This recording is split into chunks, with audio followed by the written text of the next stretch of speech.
म चाहिँ आज शनिबार भएकोले यतिकै घुम्दै जाँदा ठ्याक्कै बिसनपुर आइपुगेछु। बिसनपुरमा सानो एउटा पार्क पनि रहेछ। अनि पार्कहरू अवलोकन गर्दै हेर्दाखेरि यहाँ केटाकेटीहरू पनि खेलेको देखिरहेछु।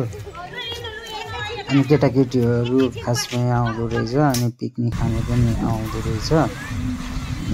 तपाईहरु पनि थाहा छैन भने उदयपुर गयो ठ्याक्कै बिसनपुर जो पूर्व लाइनतिर आउनु होला। यो पार्कमा आउन चाहनुहुन्छ भने यो पार्कमा चाहिँ पिकनिक खानेहरूदेखि फोटो खिच्नेहरू सबै आउनुहुँदो रहेछ।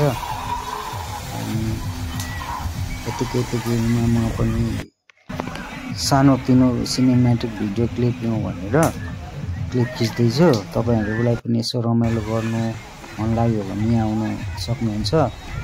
अनि यहाँनिर चाहिँ झोलुङ्गे पुल पनि राम्रो व्यवस्था छ यता फोटोसोटो भिडियो बनाउनको लागि।